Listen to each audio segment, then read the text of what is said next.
Hi everyone, happy Thursday. Alex and I are here to talk about content and some common content mistakes that you might be making. I'm sitting outside on my porch in Florida, so if there's some background noise, I apologize, but I just, I'm enjoying some fresh air. So we are talking all about content mistakes that hairstylists are making in 2023. And so after our chat today, I'm really hoping that you walk away with some new ideas for what you can be posting this week, maybe how you can refresh and revamp your profile, and then what you can kind of take the pressure off of having to do in the future, right? We put so much pressure on ourselves as small business owners, and so I totally get it, and hopefully this is going to give you guys some clarity. Okay, so Alex is ready. Hopefully you guys are not just falling right asleep, right, when I start talking, but let's dive in, okay? So the first mistake that I see hairstylists making out there, and I guess really we should start at the beginning, which is, why does content even freaking matter? Does it matter in 2023? Is it worth it to be putting all of this time and energy into writing posts, creating posts, putting them out there?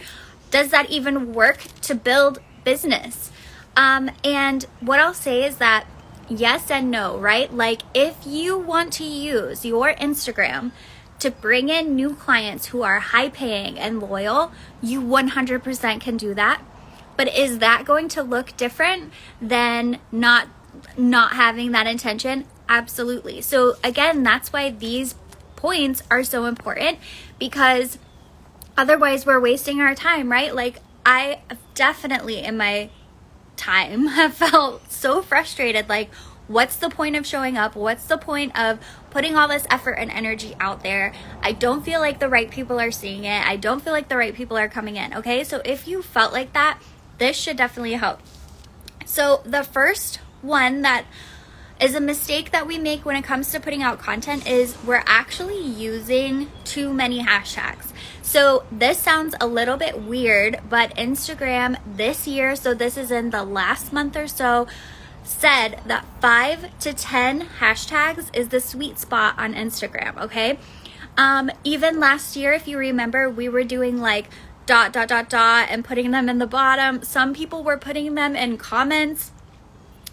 Where you should be doing this is in the caption.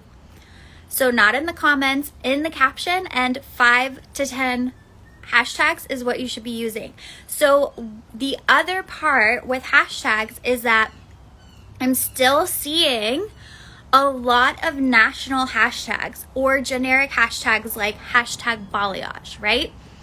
The thing is, we want to be strategic. So just like I said a couple of minutes ago, if you want to use your Instagram to get clients, we want to be strategic. We want to use absolutely every feature we can to our benefit to get the right people in. So again, that's going to look like 5 to 10 hashtags. And then because it's 5 to 10, we want to make sure we're getting the most out of those. So we don't want to waste a hashtag on hashtag balayage. We want to say our city balayage, our city hair, our city blonde, or whatever services you're specializing in.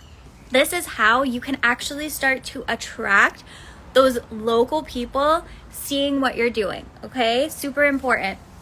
Because otherwise, you might grow a bunch of followers, but they're just other stylists who want to hang out with you or who are using your content as inspiration for their content. Again, nothing wrong with that, but that isn't going to help you make more money. And I want you guys to be able to use your downtime to make more money, right? You don't have all the time in the world. If you're going to spend time on marketing, let's make it count. Let's make it work. Okay, so number 2, content mistakes that are happening is we're not using the highlight feature to its best use, okay? So either hairstylists don't have any highlights on their profile, or they're having 29 highlights, okay? Which I don't know about you guys, but when's the last time you went to someone's profile and you like literally scrolled to see what all is there? So we want to make sure that when we are creating content, we're saving it in a way that makes sense for earning trust as quickly as possible with brand new people. So what this is going to look like is a highlight that is reviews, okay? We want to see reviews right there, front and center. We want to build that social proof as quickly as we can so that people start trusting us. If you followed me for a while, I'm sure you can remember back. Literally, I had like 6 highlights of just testimonials. But when I would talk to my students about it and stylists who would sign up to work with me, they're like, well, I just showed my husband all of your testimonials and we were like, yes, let's try this. So it really makes a difference in building trust super quickly, okay? So we want to highlight with testimonials. We want to highlight that has an about you, okay? Maybe you're going to share a little bit of your personal, but it can have, you know, I've been in the industry 12 years. I am a certified Redken hair colorist. I take, you know, classes all the time. I have 215 5-star reviews, okay? So that's the kind of cool stuff that, again, you want to put in your profile so that immediately the first second that somebody lands and is thinking, do I want to book an appointment with her? They see your reviews, then they see all of your expertise. It's super fun. So then the last one is, I would say, to have on there, and you can have more, but these should be the 3 in the front. So these should be the main ones. Like, again, some of you are going crazy with like, you have like all of your blondes that you've ever done in one. You have all of your reds and stuff like that. It might be better to make guides out of that, which is, you know, maybe something that we could do another live stream on. But the third one would be how to book with you, okay? So what are the next steps with you? So this might look like, you know, DM me the word hair or whatever, and then they'll DM you and you can book. Maybe you're going to direct them right to a booking link. Maybe you're going to say, hey, I'm only accepting clients who are looking for, you know, balayage and want to come every 8 weeks and whatever. Like, you can kind of like train your clients even in this. Like, here's how to know if we're the right fit. You use professional products frequently, you blah, blah, blah. So you can like list these out and then say, if that sounds like you, you know, you're kind, you're fun to be around, you whatever, then here's the next step of how to book with me. Okay, so then that's the third one. So essentially, again, what we've done is we've built in, just in your highlights, everything someone would need to know in the first 5 seconds of landing on your profile, right? They know that you're amazing, you can do what you say. They understand what makes you different, your expertise, and then they know how to book with you and the kind of people that you're looking for. Okay, so the last mistake that hairstylists are making right now in 2023, and this is a really big one, this is important, is you're making content for followers or for likes. So here's what I mean. So let's just take some of the posts that we've been seeing out there, right? Like in the past 6 months, I feel like what I would call a skit, like an SNL skit, right? Like we're acting out a scenario. So acting out a funny scenario as a hairstylist is definitely going to get you a lot of likes and possibly a lot of followers. It might get you reshared on one of the major brands' shows. But the thing about that is that, again, that's not going to make you money. That isn't something that attracts clients to you, and often it could repel clients because some of those skits that are so popular actually are making fun of clients, right? So what we want to do is not get sucked into, I want a reel that hits 1 million. We want to spend our time making content that actually speaks to the local woman, who speaks to the high-paying, loyal client that we're trying to attract to our chair.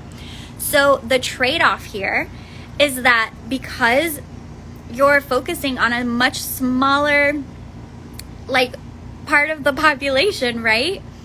Somebody local, somebody who cares about their hair, all of that, it is going to get less likes, follows, views, all of that.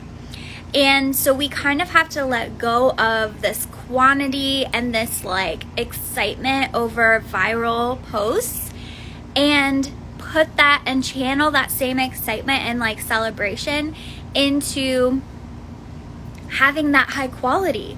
I would rather all of you have 20 potential clients following you who live in your area and have the kind of hair that you want to do and are considering booking with you than 1,000 people from all over the United States, right? Like, we have to be more intentional with what we're doing.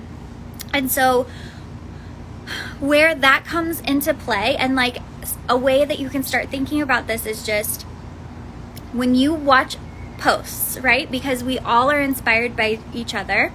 So when you're watching posts on Instagram, you're going through your Instagram and you're like, hey, that's a post that I want to remake for my own people, whatever. You screenshot it. Maybe you're saving it into like how Instagram can do saved, like a Pinterest board, whatever.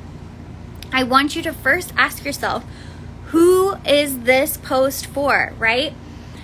If it made you laugh and excited, then it was probably for you. It was probably for a hairstylist. So then you can start paying attention to even what are other local businesses posting about? What are my friends who live locally posting about? What hashtags are they using? And just really start paying attention to what you decide to put out there. And I know that this might sound like complicated at first, but the good thing, you guys, is that this will take so much pressure off of you. If you can stop caring about, I only got 40 views on the video I made, or I only got 20 likes on my post. If you can kind of release that pressure to like make these monumental pieces of content, you are going to be so much happier. And then what happens with that is you can actually probably make so much more posts, which is actually going to keep attracting clients to you. So if your goal, again, is to use Instagram as a tool to get clients and make money, which in my opinion is the best use of Instagram, like why the hell not? It's free, or $14.99 a month or whatever. Like, do it. Let's go all in. Let's use every feature we can, because I have seen firsthand over the past 5 years how much leverage hairstylists can get by really using this app in the smartest way possible, where people have doubled their businesses in 30 days, you guys. Like, this isn't made up. This is like absolutely real. And all they did is change their approach to how they were showing up. You don't have to have a ton of followers. You don't have to have fancy equipment. You don't even have to be perfect at doing hair. You don't. You can be average at doing hair. You can have average photos of your clients, right? We put all this pressure on things to be perfect, be presented perfectly, to truly represent our ability to put it out there. But you can be totally average at all of those things, and if you are just showing up in a strategic way, it'll work. It'll work so well that you'll be like, I was making this way harder than it needed to be. So I hope that these different things have given you some clarity, given you some insight into how you can be doing things differently. If you have room for 4+ new clients a week in your schedule, I want you to DM me the word clients. So that's at Ren Lopa Official for my audio listeners. But DM me the word clients, and let's see how you can actually have a method to get clients using Instagram or whatever social media you're into, because when you know the strategy, you guys, you can apply it to any app that's out there, any app that comes along. Anything that happens, you can rebound, you can shift. If you move to a new city, you know exactly how to take care of yourself. So DM me the word clients and we can chat about that. But I hope that this has given you some clarity. I'll do a quick recap. The 3 content mistakes that hairstylists are making right now is number 1, not using hashtags correctly. So either using way too many hashtags or using generic hashtags. Number 2 is not using your highlights well. So same thing with hashtags. Either you have way too many or you're not having kind of the fundamental ones that are gonna help someone make a decision. Like really, that's what we want our Instagram to be, is a tool to help someone make a decision to book with us faster than if they hadn't landed on our page, right?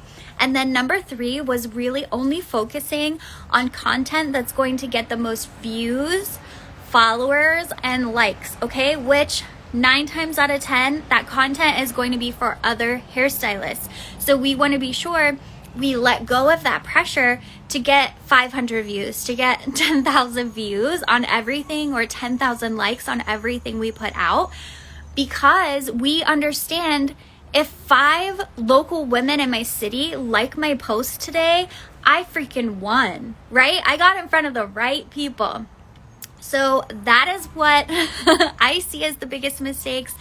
Again, I'm here for you if you want to chat about this more, if you want a content audit, if you want to learn more about getting clients, whatever, jump into my DMs. But I love you all so much. As always, my goal here is to just help you stop wasting all of your time doing stuff that doesn't really help your business and is honestly just exhausting. Like, you guys already do so much hard work behind the chair. This part can be easy. So I hope you have a beautiful rest of your day. Thanks for hanging in with some of the background noises today, but I love you all. I will see you next week. Have a beautiful day.